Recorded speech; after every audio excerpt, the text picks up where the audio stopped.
The king of Joy. మరి లోకములో రాజులు ఉన్నారు, వాళ్ళు యుద్ధాలు చేసి రాజు అంటేనే యుద్ధాలు చేస్తాడు. రాజు యుద్ధానికి వెళితే యుద్ధంలో విజయాన్ని సాధిస్తే దేశ ప్రజలందరూ ఆనందంతో సంతోషంతో ఉంటారు. ఒకవేళ రాజుగారు యుద్ధంలో ఓడిపోయాడు అనుకోండి, ప్రజలందరూ దిక్కు తోసని పరిస్థితిలో భీతి చెంది కలవరం చెంది అయ్యో అని అల్లాడుతూ విలపిస్తూ ఉంటారు. ఉదాహరణకు బైబిల్లో మనం చూస్తాం, దావీదు విశ్వాసముతో దేవుని ప్రతినిధిగా వెళ్ళి ఇశ్రాయేలు ప్రజల పక్షంగా ఒక్కడే వెళ్ళి ఆ వీరుడైన గొల్యాతుని హతమార్చాడు. వరిసెల రాయితో బోర్ల బడగొట్టి మెడ నరికి విజయ పతాకాన్ని ఎగరవేశాడు. అప్పుడు ఆనందముతో సంతోషముతో ఆగలేక ఇశ్రాయేలు స్త్రీలందరూ, యెరూషలేము చుట్టుపక్కల గ్రామాల్లో ఉన్న స్త్రీలందరూ వచ్చారట. అబ్బా, ఎంత ఆనందమో ఎంత సంతోషమో వారికి. జయము జయము జయము జయము జయము, ఓ శత్రువుని హతమార్చిన వారికి సౌలుకు 1000 కొలదు, దావీదుకు 10,000 కొలదు, జై జై అంటూ జయోత్సవాలు చేస్తూ ఆనందంతో సంతోషంతో ఎగిరి గంతులు వేశారు. రాజుగారు జయిస్తే రాజ్యం అందరూ సంతోషిస్తారు, రాజు ఓటమి గురైతే రాజ్యమంతా దుఃఖముతో ఉంటారు. అంతేకాదు, ఖైదీలుగా వెళ్తారు. ఆ వచ్చిన శత్రువులు ఉన్నవారిని, స్త్రీలను పిల్లలను పాడు చేసి ఆస్తిని దోసుకొని వెళ్తారు.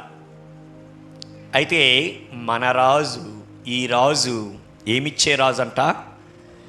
ద కింగ్ ఆఫ్ జాయ్, సంతోషాన్ని ఇచ్చే రాజు అని ప్రవక్త చెబుతున్నాడు, ప్రవచనిస్తున్నాడు. ఈ రాజు సంతోషాన్ని ఇచ్చే రాజు. లోకరాజులు యుద్ధాలు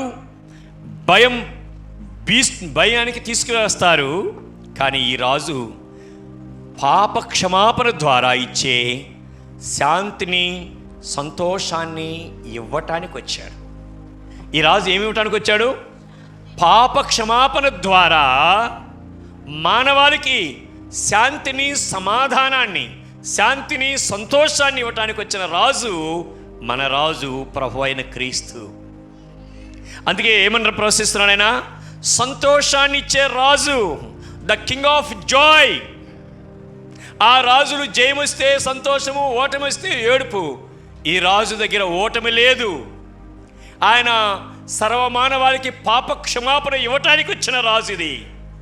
మనం పాపముల చేత, అపరాధముల చేత మనిషి మగ్గి కృంగి నెమ్మది లేక, సమాధానం లేక, దుఃఖముతో వేదనతో ఉన్న మానవాళికి ఆయన సంతోషాన్ని ఇవ్వటానికి వచ్చాడు.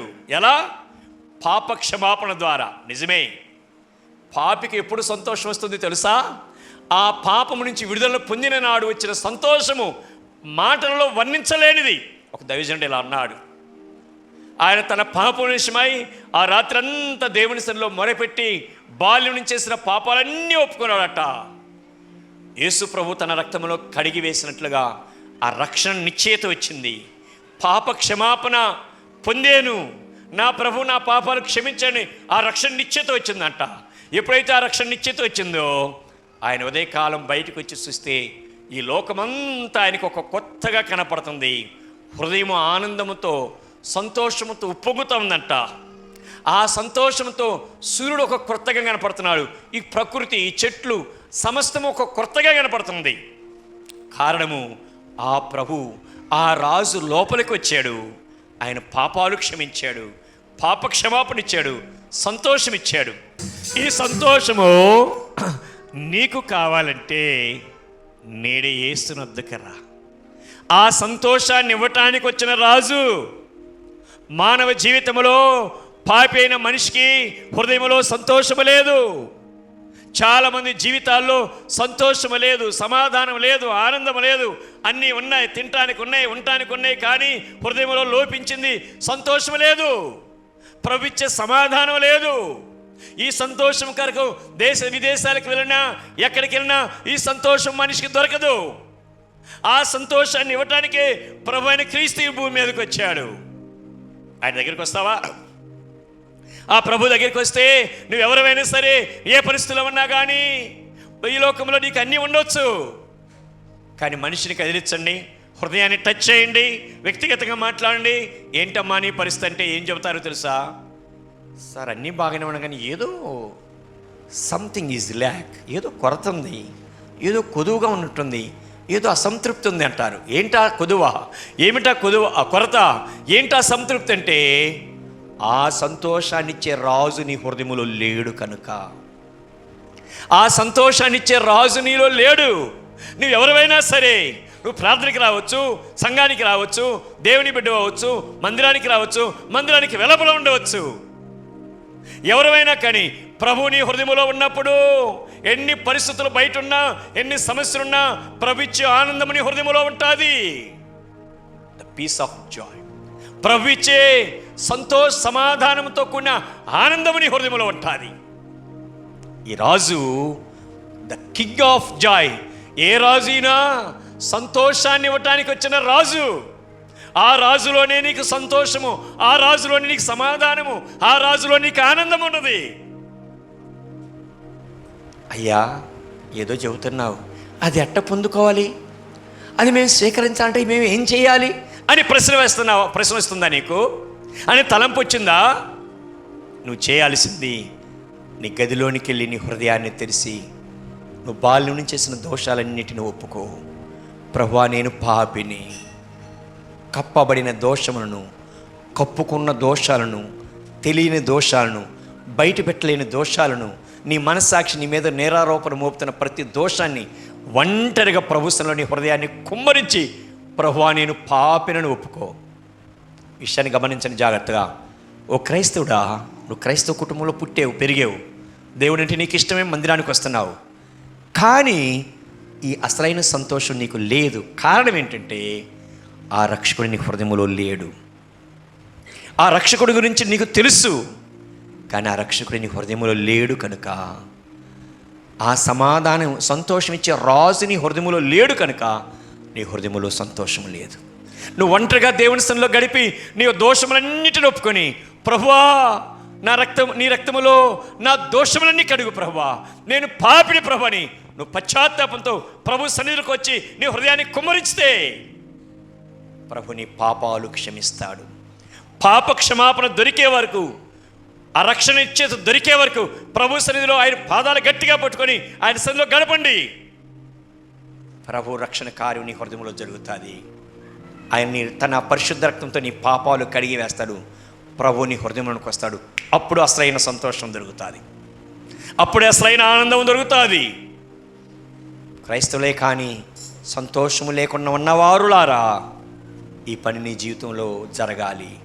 ఈ కార్యమును మీరు ప్రారంభించండి, అప్పుడే ప్రభు ఇచ్చే సంతోషము దొరుకుతుంది. బయట ఎన్ని సమస్యలున్నా కానీ లోపల నువ్వు బీ హ్యాపీ అన్నట్టు ఉంటావు. అది బయట ఎన్ని పరిస్థితులు, ఎన్ని తుఫానులు రేగుతున్నా ప్రభు నీలో ఉన్నాడు కాబట్టి నువ్వు మాత్రం సంతోషంగా ఉంటావు. ఒకవేళ సమాజం నుంచి అయ్యో పాపం ఆయనకి ఎన్ని సమస్యలు, ఎన్ని కష్టాలు, ఎన్ని ఇబ్బందులు అనుకోవచ్చు, బయట అనుకుంటారు. కానీ ప్రభు నీలో ఉన్నాడు కాబట్టి నీలో ఏముంటుంది? సంతోషమే ఉంటుంది. ఇదిగో నీ రాజు ఏమో చదువుకున్నావు అక్కడ, బహుగా సంతోషించుడి, బహుగా సంతోషించుడి. నీ రాజు, ఈ రాజు నీకు సంతోషాన్ని ఇవ్వటానికి వచ్చిన రాజు. అందుకనే యేసు ప్రభువు వారు జన్మించినప్పుడే దేవదూత పరలోకం నుంచి దిగి వచ్చి అన్నారు, ఈ మాట అన్నారు. లూకా 2:10 అంటారు, ఇదిగో ప్రజలందరికీ కలుగబోవు మహా సంతోషకరమైన శుభవర్తమానము నేను మీకు తెలియజేస్తున్నాను. ప్రజలందరికీ కలుగబో మహా సంతోషకరమైన శుభవార్త ఇది. దావీదు పట్టణములో నేడు రక్షకుడు పుట్టి ఉన్నాడు.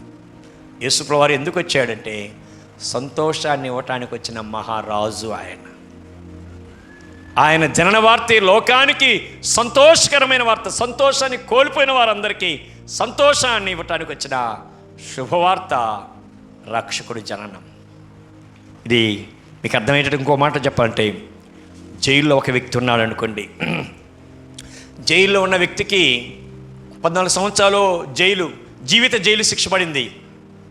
కానీ ఏదో ఒక కారణాన్ని బట్టి ఎవరో అధికారులు, పాలకులు, రాజులు దయచూపి క్షమించి ఆయనకి క్షమాభిక్షగా విడుదల పత్రాన్ని చేతిలో పెట్టారనుకోండి, ఆ రోజు ఎంత సంతోషం ఉంటుంది. జీవితాంతము జైల్లో ఉండాలి. నేను 5 సంవత్సరాల్లోనే నాకు ఈ విడుదల పత్రం వచ్చింది. ఏం పత్రం అది? నాకు ఈ జైలు నుంచి విడుదలైపోతున్నావు, ఈరోజు నీకు విడుదల ఇస్తున్నారని ఒక పత్రాన్ని చేతిలో పెట్టారనుకోండి, క్షమాపణ పత్రం, ప్యారడన్, క్షమాపణ పత్రం. ఎంత సంతోషమో ఆ ప్రభు మన హృదయంలోనికి వచ్చినప్పుడు, పాపము నుంచి మనకు విడుదల కలిగినప్పుడు కలిగే సంతోషం అంత గొప్పది, అది మాటల్లో వర్ణించలేనిది. రెండవదిగా ఈ రాజు మనకి ఏమి ఇవ్వటానికి వచ్చాడో చూద్దాం. అందులో నుంచే ఈ రాజు ఎవరు? నీతిపరుడును. ఎవరంట? నీతిపరుడును. నీతిపరుడైన రాజు, the righteous king, the righteous king, నీతిపరుడైన రాజు. ఆయన నీతిమంతుడు గనుక మనం ఇంకా పాపులమై ఉండగా మన అవినీతిని తొలగించాడు. శిలువపై ఆయన మన అవినీతిని, మన నీతిహీనతను తొలగించి తన నీతిని మనకి కప్పాడు. ఇంకొకరు వివరంగా చెబుతాను, జాగ్రత్తగా వినండి. వాస్తవానికి నీవు నేను మనం పాపులం, మనలో మురికి ఉన్నది, మనం అపవిత్రులము, మనలో పాప స్వభావం ఉన్నది. మన పితృడైన ఆదాము రక్తాన్ని పంచుకొని పుట్టిన మనం అందరిలో పాప నైజం ఉన్నది, పాప స్వభావం ఉన్నది. మన నీతి మురికి గుడ్డ పేలికల లాంటిది. అయితే యేసు ప్రభువు వారు తన ఉచితమైన కృప ద్వారా మనల్ని నీతిమంతులుగా తీర్చాడు. నీతి అనే వస్త్రాన్ని మన మీద కప్పాడు. నీతి అనే వస్త్రాన్ని మన మీద కప్పినందువలన మనలో పాప స్వభావం ఉన్నా ఆయన నీతి వస్త్రాన్ని కప్పేలకి మనం ఎలా కనపడుతున్నాం? అందరికీ నీతిమంతులముగా కనపడుతున్నాం, పరిశుద్ధులముగా కనబడుతున్నాం. నీతి అను తన వస్త్రాన్ని మన మీద ఆయన కప్పాడు. ఇంకొకరు వివరంగా చెబుతాను, జాగ్రత్తగా వినండి. మనము దేవుణ్ణి నమ్ముకునే సమయానికి మీరందరూ యేసుక్రీస్తును రక్షకునిగా అంగీకరించి ప్రార్థనకు వచ్చి ప్రభువు దేవుడిని నమ్మి నేను కూడా ఆయన కొరకు జీవిస్తాను, బాప్తీసం తీసుకుంటాను, ఆయన బిడ్డగా జీవిస్తానని తీర్మానం చేసుకునే సమయానికి మీరు కానీ నేను కానీ మనమేం 100% నీతిమంతులం కాలేదు. దేవుని నమ్ముకున్న సమయానికి ఒక 10% మనలో మార్పు వచ్చింది. రే నువ్వు 10%రా మారింది, 100% మారినాక బాప్తీసం తీసుకున్న నా శిష్యుడు కమ్మని ప్రభువు చెప్పలా. నువ్వు 10% నీ హృదయంలో మార్పు వచ్చింది, కానీ నీ జీవితంలో వ్యక్తిగతంగా మార్పు వచ్చింది. నీ అంతరంగంలో అసలైన పశ్చాత్తాపము కలిగి పాపిని గ్రహించి ప్రభువును రక్షకునిగా అంగీకరించావు కాబట్టి ప్రభు నీ పాపాలు క్షమించాడు. నువ్వు ప్రభు బిడ్డగా జీవించడానికి ప్రభు అంగీకరించాడు, బాప్తీసం తీసుకున్నావు. కానీ ఆ రోజే తన నీతి వస్త్రాన్ని కప్పాడు. కానీ మనలో మార్పు రాలా. ఏం రాలా? మాటల్లో మార్పు రాలా, క్రియల్లో మార్పు రాలా, ప్రవర్తనలో మార్పు రాలా. అంతకుముందు ఎట్టున్నాం అట్టే ఉన్నాం, ఏదో కొంచెం 10% మార్పు ఉంది. అప్పుడు మనోళ్ళు ఏమంటారు? అబ్బో బాప్తీసం తీసుకుందమ్మా, ఏం మాటల్లో మార్పు లేదు, అంతా అట్టే ఉందమ్మా అని ఉండొచ్చు ఒకవేళ. నిజమే బాప్తీసం తీసుకునే సమయానికి మనలో ఏం మార్పు రాలా. కానీ ప్రభువు ఉచితంగా మనల్ని ఏం చేశాడు? నీతిమంతులుగా చేశాడు. అయితే ఆయన కృపణకు కృతజ్ఞత కలిగి ఇంకా నువ్వు పరిశుద్ధ సంఘానికి దేవునితో సహవాసములో, దేవుని వాక్యములో, ప్రార్థనలో ఎదుగుతూ దేవునితో సహవాసం చేస్తూ పరిశుద్ధుల సహవాసంలో దినదినం ఎదుగుతున్నప్పుడు మనలో ఉన్న పాప నైజము దొర్లిపోతూ ఉంటుంది. అబద్ధాలు ఆడేవాళ్ళు ఎక్కువగా కంట్రోల్ చేసుకొని జాగ్రత్త పడతాం. అంతకుముందు ఉదాహరణకి 10 అబద్ధాలు ఆడేవాళ్ళవి ఒకటి తగ్గించుకుంటూ వస్తున్నావు. అలా క్రమక్రమంగా నీతిమంతులుగా రావటానికి సిద్ధపడుతున్నావు. అంతకుముందు నోరు జారితే బూతులు తిట్టేవాడివి, ఇప్పుడు బూతులు తిడతాం మానేసి జాగ్రత్త పడుతున్నావు. ఆయనను నోరు జారుతానే ఉంది కొంతమందికి. ఆయనను దేవుడు నీతిమంతుడుగానే తన వస్త్రాన్ని కప్పాడు.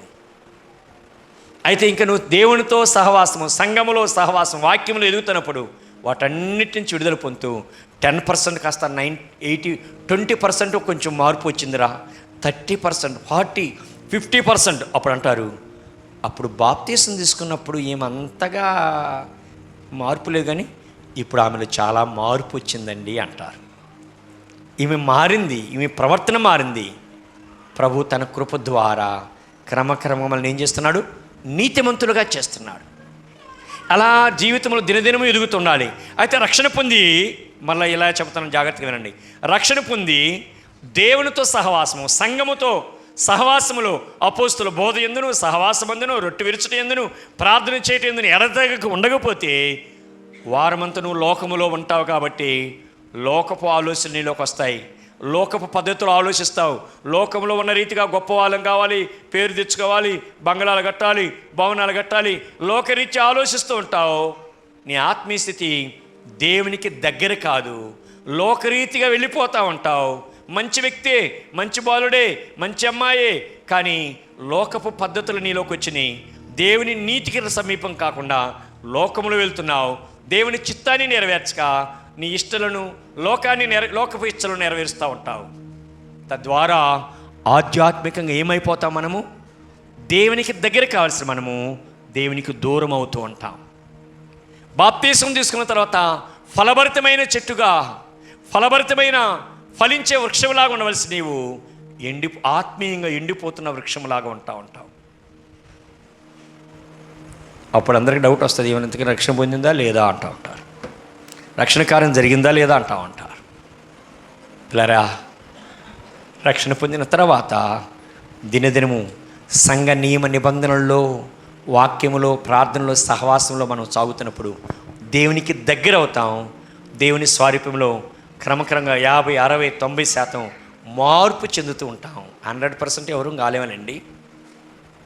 ఎప్పుడైతే ప్రభు దగ్గరికి వెళ్తామో దేవుని ఉచితమైన కృపతో మహిమలో 100% నీతిమంతులంగా తీర్చిదిద్ది నిత్యత్వములోకి చేర్చుకుంటాడు. దేవునికి మహిమ కలుగును గాక.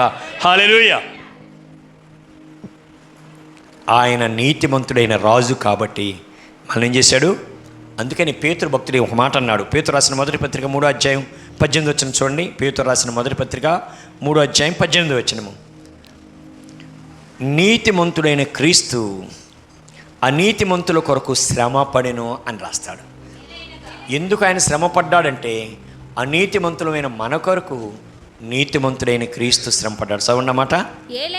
ఏలైనగా మనల్ని దేవుని యొద్దకు తెచ్చుటకు అనీతిమంతుల కొరకు నీతిమంతుడైన క్రీస్తు శరీర విషయంలో చంపబడి, ఆత్మ విషయంలో నీతిమంతుడైన క్రీస్తు శరీర విషయంలో చంపబడి, ఆత్మ విషయంలో బ్రతికింపబడి పాపముల విషయములో ఒక్కసారి శ్రమపడెను. ఇది ఎలా ఉందంటే, ఈ మాట ఇంకా మనకు ఇంకొక మాటలు అర్థం అవ్వటట్టు చెప్పాలంటే, ఒక కోర్టులో ఒక పాపికి, తప్పు చేసిన నేరస్తుడికి శిక్ష వేస్తే ఆయన స్థానంలో తన స్నేహితుడు వచ్చి అతన్ని ప్రక్కకు పంపించి తాను ఆ శిక్షించబడితే, తాను ఆ ఉరి శిక్ష స్వీకరిస్తే ఎలా ఉంటుందో, నీతిమంతుడు అనీతిమంతుడిని విడుదల చేసి అనీతిమంతుడిని నీతిమంతుడుగా చేర్చి, నీతిమంతుడు అనీతిమంతుడుగా శిక్షించబడ్డాడు, మరణశిక్ష వేయబడ్డాడు. అనీతిమంతుడి కొరకు నీతిమంతుడు శిక్షించబడినట్టుగా మనమందరం అనీతిమంతులమై ఉండగా నీతిమంతుడైన క్రీస్తు మనల్ని ప్రక్కకు పంపించి మనకు రావాల్సిన శిక్ష ఆయన భరించి మనల్ని ఏం చేశాడు? నీతిమంతులుగా చేశాడు. దేవునికి మహిమ కలుగును గాక. హల్లెలూయా. ఈ రాజు ఎవరండి? ద రైచియస్ కింగ్, నీతిపరుడైన రాజు. ఎవరైనా? నీతిపరుడైన రాజు. మూడవ మాట, ఈ రాజు రక్షణ గల రాజు. ఆ మాట సౌండ్ కంటిన్యూషన్ చేయండి.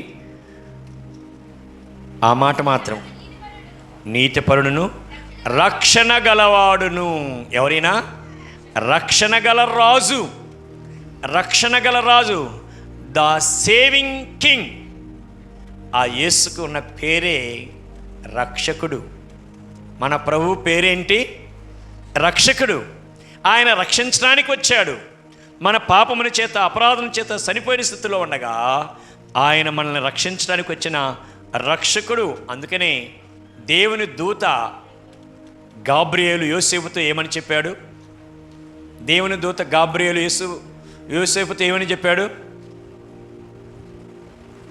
ఆయనే తన ప్రజలను వారి పాపము నుండి, మత్తయి రాసిన సువార్త 1:21, ఆయనే తన ప్రజలను వారి పాపము నుండి రక్షించును.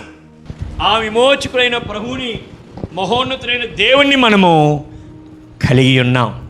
ఈ రాజు మనల్ని రక్షించడానికి వచ్చిన రాజు. అంటే మనకు అర్థమేంటో చెప్పాలంటే, ఒక వ్యక్తి నీటిలోనికి దిగాడు, లోపలికి వెళ్తే అది ఊబిలో ఉన్న పడ్డప్పుడు మనిషి ఏం చేస్తాడు? ఈ కాలు కిందకి పోతుందని తెలుసుకొని ఈ కాలు పైకి లాగాలని చూస్తాడు. ఈ కాలు పైకి లాగితే ఈ కాలు ఏమవుతూ ఉంటుంది? కిందకి పోతూ ఉంటుంది. ఊబి తెలుసా మీకు? ఊబిలో ఎప్పుడైనా కూర్చున్నారు, దిగారా? ఈ కాలు పైకి లేపితే ఈ కాలు పోతూ ఉంటుంది, ఈ కాలు లాపుతుంటే ఈ కాలు పోతూ ఉంటుంది. ఇక మనిషి లెగవలేడు. ఇక మనం పైకి నడవాలంటే ఒక కాలుకి గట్టిగా బలం దొరికితే ఈ కాలు పై దాన్ని బరువు చేసుకొని ఈ కాలు లేపి మళ్ళీ పాదం పెడతాం. ఈ కాలు లేపుతుంటే ఇది కిందకి పోతుంది అనుకోండి, బలమంతా కూడగట్టుకుని వచ్చి ఇది దిగుతుంది. అది ఊబి అంటారు. ఆ మనిషి నీటిలో ఊబిలోనికి దిగుతున్నప్పుడు ఏమవుతుంది? అయ్యో నేను అపాయములో ఉన్నాను, ఊబిలోకి వెళ్ళిపోయాను, ఊబిలో కూరుకుపోతున్నాను అని అర్థమైనప్పుడు ఏం చేస్తాడు? అయ్యా నన్ను రక్షించండి, రక్షించండి, రక్షించండి, నేను ఊబిలో ఉన్నాను, అపాయంలో ఉన్నాను, రక్షించండి అని కేకలు వేస్తాడు. ఎవరైనా వెళ్ళి పరిగెత్తుకుంటూ వెళ్ళి ఏదో ఒక విధంగా తాడో ఏదో ఒక సపోర్ట్ ఇచ్చి మనిషిని వెళ్ళి రక్షించినప్పుడు ఆ మనిషి అపాయంలో నుంచి బయటకు వస్తాడు. అలాగే ఊబిలో ఉన్న వ్యక్తి కేకలు వేసినట్టుగా మనము కూడా అపాయములో ఉన్నాము. జిగటగల దొంగ ఊబిలో ఉన్నాం. పాపపు ఊబిలో మనిషికి కూరుకుపోయి ఉన్నాడు. ఆ పాపపు ఊబిలో నుంచి, అందుకే భక్తుడు కీర్తనకారుడు అంటాడు, జిగటగల దొంగ ఊబిలో నుంచి నన్ను లేవనెత్తు ప్రభువా అంటాడు. ఆ ఊబిలో నుంచి రక్షించడానికి, పాపమనే ఊబిలో మానవుడు కూరుకొని పోయాడు. ఆ ఊబి నుంచి రక్షించడానికి ఈ లోకంలో ఎవరి వల్ల కాలేదు. ఒక నీతిపరుడే విడిపించగలడు, ఒక పరిశుద్ధుడే, పాపల కొరకు ప్రాణం పెట్టగలిగిన వాడే ఆ ఊబిలో నుంచి మానవుని రక్షించగలడు. నువ్వు ఊబిలో ఉన్నావని గ్రహించి ఎన్ని కేకలు వేసినా, ఎక్కడ అరిసినా, ఎన్ని కేకలేసి ఎన్ని అరుపులు అరిసినా ఫలితం లేదు. అయితే ఆ ఊబిలో నుంచి రక్షించడానికే ప్రభు అయిన క్రీస్తు వచ్చాడు. ఎవరు రక్షించలేరు, ఆయన ఒక్కడే నేను రక్షించగలడు. ఆ ఊబిలో ఉన్న నీకు, ఊబిలో ఉన్నవాడికి సంతోషంగా ఉంటాడా? ఊబిలో కూరుకుపోతూ ఆ జాయ్ టు ద వరల్డ్ అని పాడగలరా? సంతోషమే సమాధానాన్ని పాడగలడా? ఆనందమే మహానందాన్ని పాడగలడా? అయ్యో రక్షించడు బాబు అంటాడు. నువ్వు ఏ ఊబిలో ఉండి నెమ్మది సమాధానం లేకున్నా అక్కడ నువ్వు ప్రభు సన్నిధిలో కేక వేస్తే ఈ రాజు నిన్ను ఆ ఊబిలో నుంచి లేవనెత్తడానికి సిద్ధంగా ఉన్నాడు. అక్కడి నుంచి నిన్ను లేవనెత్తి నిన్ను రక్షించడానికి వచ్చిన రాజు ఈయన, రాజైన క్రీస్తు, రాజుల రాజైన క్రీస్తు ఈయన, నిన్ను రక్షించే రక్షకుడైన క్రీస్తు. మన ప్రభు ఎందుకు ఈ లోకానికి వచ్చాడయ్యా అంటే ఊబిలో నుంచి రక్షించటానికి, పాపము నుంచి ఆయన పేరు రక్షణ గల రాజు, the king of the saving king of joy, రక్షించే రాజు ఈయన. ఆ గొప్ప దేవుని మనము కలిగి ఉన్నాం. సో ఈయనకి ఉన్న మరొక పేరు ద హంబుల్ కింగ్. 4వ మాటగా ఏం చూస్తున్నాం ఇక్కడ? దీనుడైన రాజు, దీన మనస్సు గల రాజు. 4వ మాట ఏంటంటే దీన మనస్సు గల రాజు, ద హంబుల్ కింగ్. ఇప్పుడు యుద్ధానికి గుర్రాలు యుద్ధానికి వాడతారు. గాడిద దేనికి గుర్తంటే శాంతికి మరియు దీనత్వానికి గుర్తు. యేసుప్రభువారు యుద్ధం చేయటానికి రాలా. దేనికి వచ్చాడు యేసుప్రభువారు? దేనికి వచ్చాడు? యుద్ధం చేసి విడిపించడానికి రాలా, ప్రాణం పెట్టి విడిపించడానికి వచ్చాడు. రాజు వినండి జాగ్రత్తగా, మనిషి పాపమని ఊబిలో సాతాను శరలో కూరుకుపోయి ఉన్నాడు. ఈ సాతాను శరలో కూరుకుపోయి ఉన్న మనిషిని ప్రభు విడిపించడానికి యుద్ధం చేసి గుర్రాల మీద రథాల మీద వచ్చి యుద్ధం చేసి విడిపించడానికి ఆయన రాలా. ఆ శరలో ఉన్న మనిషిని విడిపించడానికి ఆయన దీనుడై తగ్గించుకొని వచ్చి ఆ విడుదల విమోచన క్రయధనాన్ని చెల్లించి విడిపించడానికి వచ్చాడు. దీనుడై తగ్గించుకొని ఆయన శిలువలో తన ప్రాణాన్ని అర్పించి తన రక్తాన్ని చిందించి ప్రాణాన్ని పెట్టి విడిపించడానికి వచ్చాడు క్రయధనముగా. అందుకే దీనుడుగా వచ్చాడు. గుర్రాల మీద ఆయన రాలేదు, గాడిద మీద ఊరేగింపు చేస్తూ వచ్చారు. గాడిద దీనత్వానికి శాంతికి గుర్తు, యుద్ధానికి గుర్రాలు గుర్తయితే ఆయన శాంతివి దూతగా దీనుడుగా వచ్చాడు. అందుకనే ఫిలిప్పీయులకు రాసిన పత్రికలో 2వ అధ్యాయం 8వ వచనంలో విధేయత చూపిన వాడై తనను తాను తగ్గించుకొని వచ్చేటట్టుగా చూస్తాం. విధేయతతో దిగి వచ్చాడు. దీన మనసును వస్త్రాన్ని ధరించుకొని ఆయన వచ్చాడు. ఇదిగో ఈ నీ రాజు, ఆయన దీనుడై గాడిద పిల్ల మీద వచ్చాడు. నిన్ను విడిపించడానికి ఆయన ఏం చేశాడు? నిజమే, మనిషి సాతాను శరలో బందీకానాలు ఉన్నాడు. విడిపించడానికి ఆయన యుద్ధ వీరుడిగా రాలేదు. ఒకవేళ ప్రభువే యుద్ధ వీరుడిగా వచ్చి యుద్ధం చేసి సాతానుతో పోరాడి వస్తే సైతాన్ అనేవాడు నీ పిల్లల్ని విడిపించుకోవడానికి నువ్వు పోరాటం చేసావు, వాడు చేసిన తప్పుకి యుద్ధాలు చేసావు, కానీ న్యాయం ఎక్కడుంది నీ దగ్గర అంటున్నాడు. ప్రభు అలా రాలేదండి. ఆయన సాత్వికుడై నష్టపరిహారం చెల్లించి పెనాల్టీ చెల్లించి విడిపించి తీసుకొని వెళ్ళటానికి వచ్చాడు. ఆ పెనాల్టీ సిలువలో తన ప్రాణాన్ని అర్పించాడు, తన రక్తాన్ని చిందించాడు. ఇది ప్రభు నీ కొరకు నా కొరకు చేసిన సిలువ త్యాగం. తల్లులారా, అర్థమైందనుకుంటాను.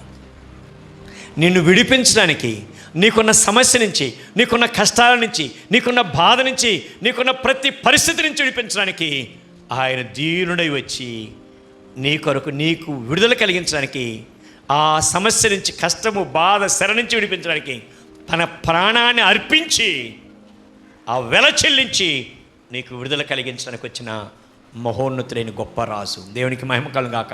హల్లెలూయా.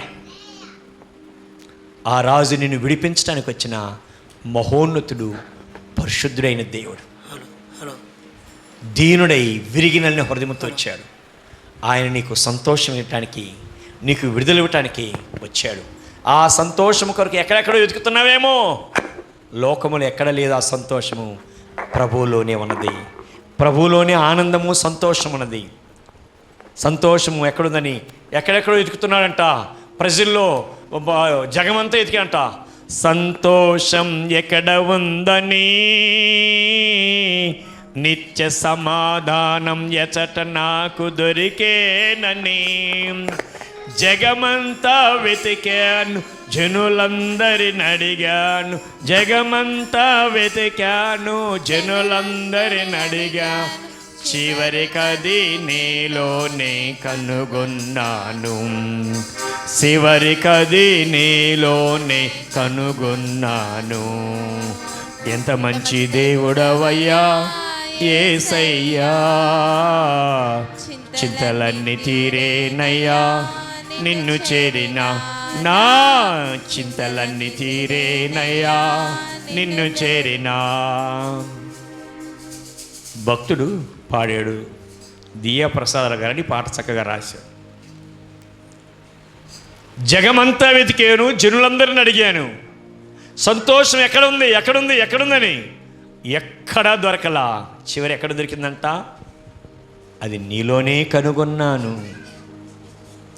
ఆ సంతోషాన్ని ఇవ్వటానికే ప్రభు అయిన క్రీస్తు కలవరిశిలలో ప్రాణాన్ని అర్పించాడు.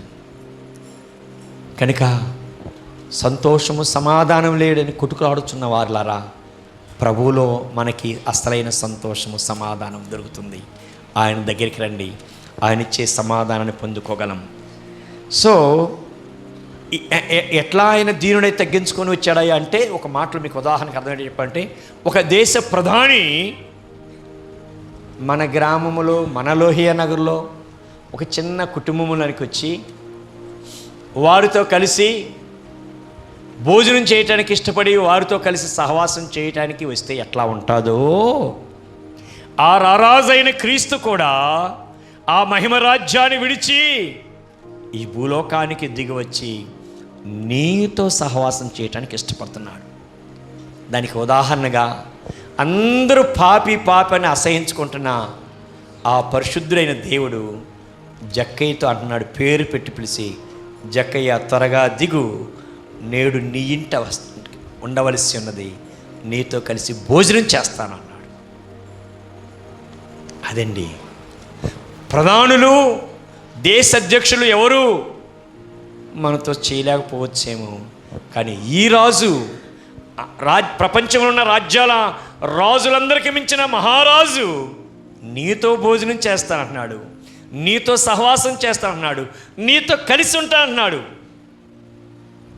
ఎందుకింత నిర్లక్ష్యం చేస్తున్నావు? ఎందుకని ఈ గొప్ప ప్రేమను అర్థం చేసుకోకుండా జీవిస్తున్నావు? ఈరోజే నీకు ఏ పరిస్థితి ఉన్నా హృదయాన్ని తెరిచి, ప్రభువా నా హృదయంలోకి రా, నీ ప్రేమను నేను అర్థం చేసుకోకుండా జీవించాను, నన్ను క్షమించు ప్రభుని నువ్వు ప్రభు దగ్గరికి వస్తే ఈరోజు నిన్ను క్షమించి ఆయన్ని హృదయంలోనికి రావటానికి ఇష్టపడుతున్నాడు. ఇదిగో హృదయం అనే తలుపు నొద్ద నుండి తట్టుచున్నాను, ఎవరు తలుపు తెరుస్తారో వారితో కలిసి నేను భోజనం చేయడానికి సిద్ధంగా ఉన్నాను. ప్రకటన 3:20 చెబుతున్నాడు.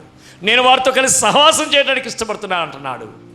ఆ గొప్ప రాజు అంతగా తగ్గించుకొని వచ్చాడు.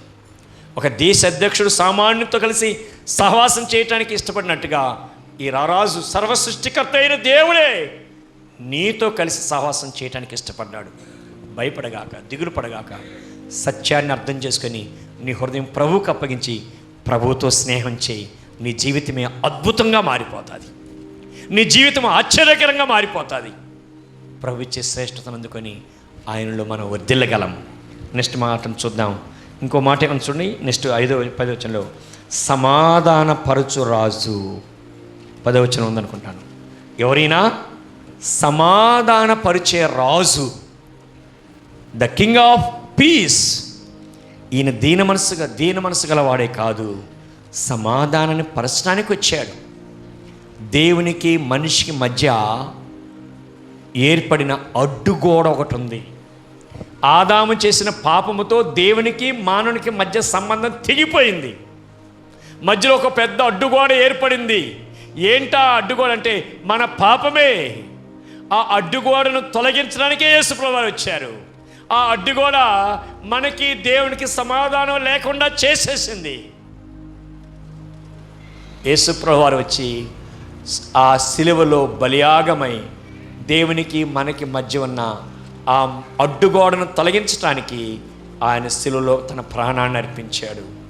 ఆయన శిలువలో తన ప్రాణాన్ని అర్పించినప్పుడు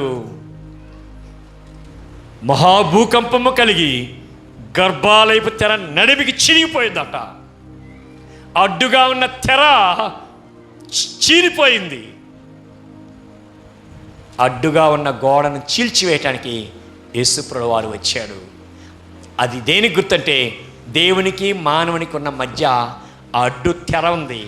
ఆ తెర చీలిపోయి దేవునితో సహవాసం కలిగే భాగ్యాన్ని దేవుడు అనుగ్రహించాడు. దేవునికి మహిమ కలుగును గాక. హల్లెలూయా. దేవునితో సహవాసం కలిగి జీవించే ఆ గొప్ప భాగ్యాన్ని, ధన్యతనిచ్చాడు, సమాధానాన్ని ఇచ్చాడు. సంతోషమే సమాధానమే, సంతోషమే అందరూ పాడాలి గట్టిగా. సంతోషమే సమాధానమే, చెప్పనా శక్యమైన సంతోషం, చెప్పనా శక్యమైన సంతోషం. సంతోషము నీకు కావలెనా, ఈ సంతోషము నీకు కావలెనా, ఈ సంతోషము నీకు కావలెనా.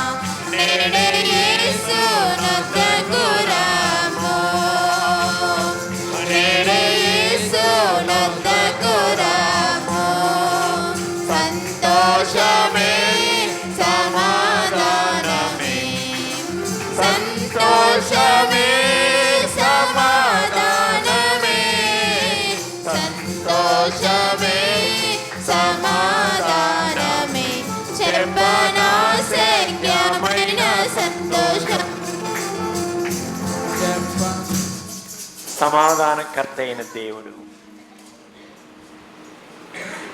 ఆశ్చర్యకరుడు, ఆలోచనకర్త, నిత్యుదగు తండ్రి, సమాధానకర్తకు అధిపతి అని ఆయన పేరు.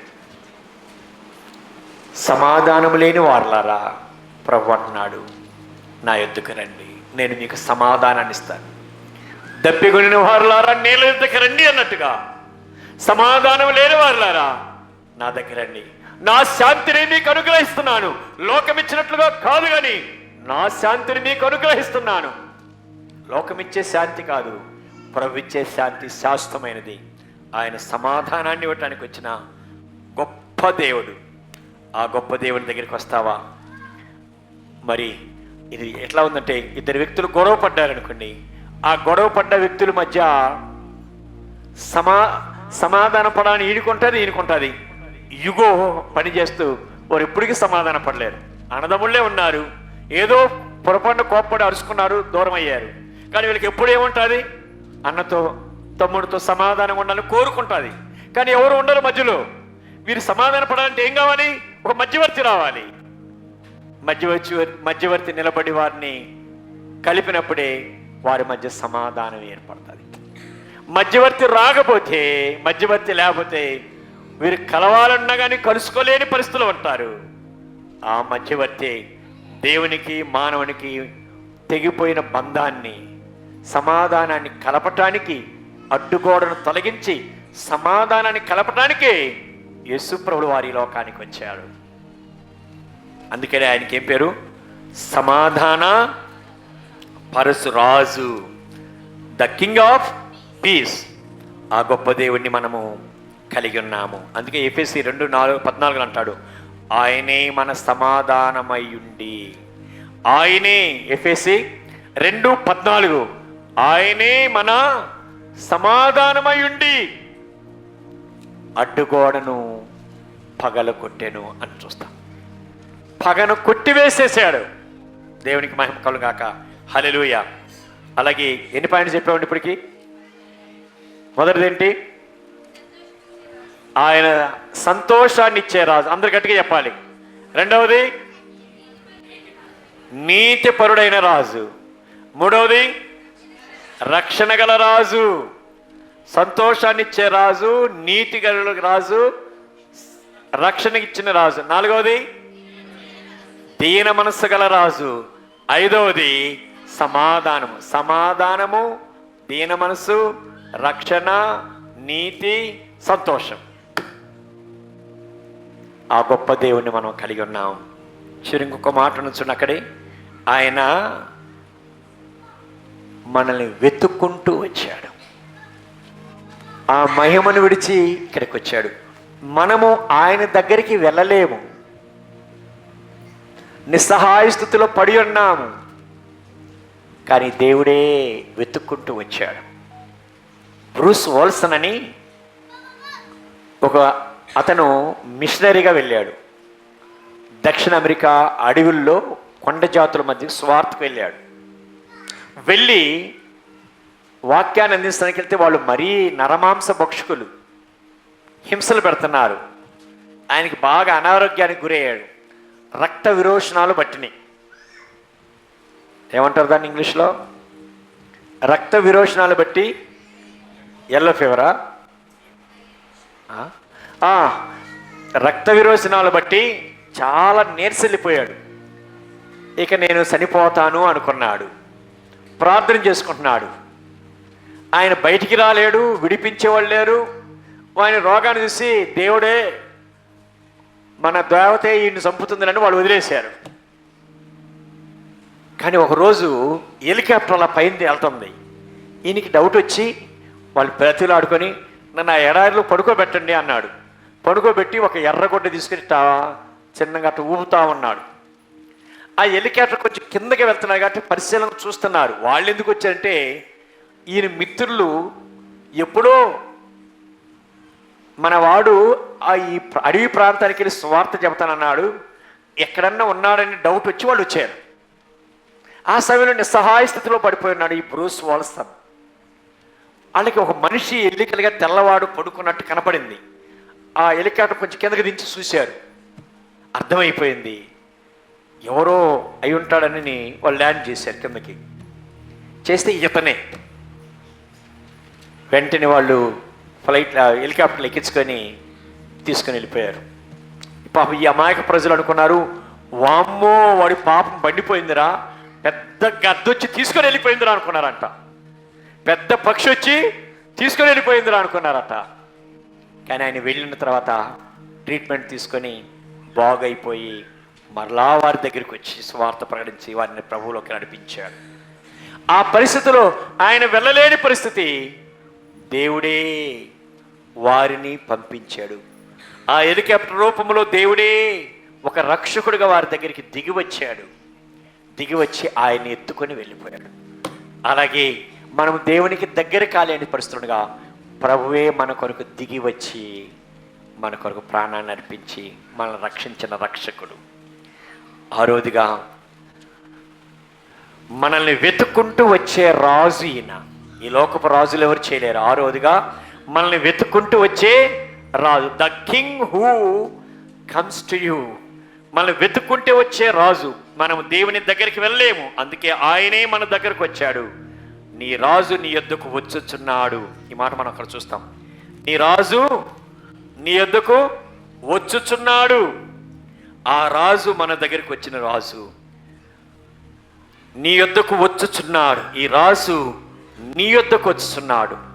The king who comes to you. ఈ రాజు నీ యొద్దకు వస్తున్నాడు. అందుకే లూకా 19:10 నశించిన వారిని వెదకి రక్షించుటకు ప్రభు అయిన క్రీస్తు లోకానికి వచ్చాడు. వెదకి రక్షించడానికి మనల్ని వెతుక్కుంటూ వచ్చాడు. మనం ప్రభు దగ్గర రాలా, ఆయనే తన సేవకుల ద్వారా వచ్చాడు. ఆయనే స్వార్థ పంపించాడు. ఆయనే మనల్ని కోరుకున్నాడు. ఆయనే దిగి వచ్చి మనల్ని రక్షించిన రక్షకుడు. అందుకని ఇక్కడ జకర్యాలు ఏం రాసిన మాట, నీ యొద్దకు వచ్చుచున్నాడు, గాడిదను గాడిద పిల్లనికి ఈ రాజు నీ వద్దకు వచ్చుచున్నాడు. చివరి మాట చెప్పు ముగిస్తాను. చివరిగా ఆయన అంటే ఈ మాట మనకు అర్థం చేసుకోవాలంటే, తండ్రి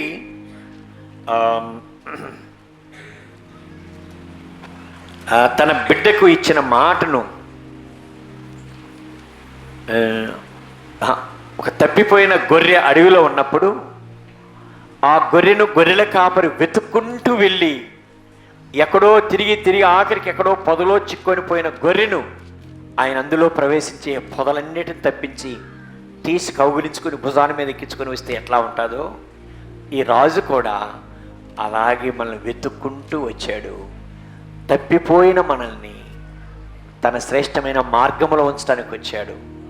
ఇంకా తప్పిపోయిన స్థితిలో ఉన్నావేమో, సంఘములో, దేవుని వాక్యములో, ప్రభువుతో సహవాసములో దేవుని కొరకు జీవించాలి, పరిశుద్ధంగా బ్రతకాలి, ప్రభు రాజ్యం కొరకు జీవించాలి, ప్రభు ఇచ్చే పరలోక రక్షణ పొందుకోవాలి, ఆయనతో ఎదగాలని ఒక తీర్మానంతో నువ్వు సాగలిగితే ప్రభు నిన్ను ఉన్నతమైన స్థాయికి హెచ్చించడానికి ఇష్టపడుతున్నాడు.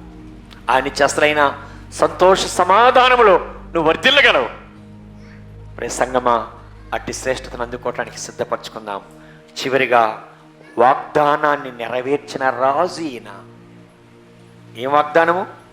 500 సంవత్సరాల ముందే ప్రవక్త చెప్పాడు. అందుకని మత్తయి రాసిన సువార్త 21 మాట గుర్తు చేశాడు. మత్తయి రాసిన సువార్త 21:4-5 వచనాల్లో 500 సంవత్సరాల క్రితం ప్రవక్త వీరి గురించి ప్రవచించాడు. ఆయన వస్తాడు, ఈ రాజు వస్తాడు, దీనుడై వస్తాడు, సమాధానకర్తగా వస్తాడు, సమాధానపరిచే రాజుగా వస్తాడు, గాడిద పిల్లనికి వస్తాడు, నీ యొద్దకే వస్తాడని చెప్పాడు. అది నెరవేర్చబడులాగుని చేసి వచ్చిన రాజు. చూడండి మాట చూడండి. ప్రవక్త ద్వారా చెప్పబడినది నెరవేరినట్లు ఇదంతయు జరిగెను. ఎందుకయ్యా ఇలాంటి ఊరేగింపు ఏర్పాట్లు అంటే, ప్రవక్త జకరియా చెప్పాడు, దాన్ని నెరవేర్చడానికే ఈ రాజు వచ్చాడు. యేసుప్రభువారు ఈ లోకములో జీవించినంత కాలము ఆయన గురించి చెప్పిన ప్రవచనాలన్నీ నెరవేర్చాడు. ఆ ప్రవచనాలు నెరవేర్చడానికి వచ్చాడు. తండ్రి చిత్తాన్ని సంపూర్ణంగా నెరవేర్చాడు. దేవుని బిడ్డలారా, మనము కూడా దేవుని చిత్తాన్ని, ఆయన ఆజ్ఞలను నెరవేర్చడానికి కంకణం కట్టుకుందాం. నేను నా జీవితంలో ప్రభు చిత్తాన్ని నెరవేర్చే వ్యక్తిగా ఉంటాను అని ఒక తీర్మానం చేసుకుందాం. యేసుప్రభువు వారు అలా నెరవేర్చి తనకు అప్పగించిన పనిని సంపూర్ణం చేశాడు. తండ్రి తన బిడ్డకు ఇచ్చిన మాటను ఎన్ని సంవత్సరాలైనా గుర్తుపెట్టుకొని నెరవేర్చినట్టుగా, తండ్రి తన బిడ్డకి ఇచ్చిన మాటను ఎన్ని సంవత్సరాలను గుర్తుపెట్టుకొని నెరవేర్చినట్టుగా యేసుప్రభువు వారు కూడా తండ్రి తన గురించి 500 సంవత్సరాల క్రితం చెప్పబడిన మాట నెరవేర్చే రీతిలో ఈ కార్యాన్ని జరిగించాడు. తండ్రి చిత్తమును నెరవేర్చిన కుమారుడు. మనము కూడా దేవుని చిత్తాన్ని నెరవేర్చే వ్యక్తులుగా ఆయన హత్తుకొని ఆయన బిడ్డలుగా జీవించడానికి అప్పగించుకుందాం, సమర్పించుకుందాం, సిద్ధపరచుకుందాం. ఆ రాజు మన కొరకు తన ప్రాణం పెట్టాడు, తన రక్తాన్ని చిందించాడు, మనకు సంతోషాన్ని ఇవ్వటానికి వచ్చాడు, నీకు సమాధానం ఇవ్వటానికి వచ్చాడు, దీనుడై వచ్చాడు. ఆ గొప్ప దేవుడు సమాధానకర్తగా వచ్చిన ఆ ప్రభుకి మన హృదయాన్ని అప్పగించుకుందాం, సమర్పించుకుందాం, తలలు ఉంచుదాం, ప్రార్థన చేసుకుందాం.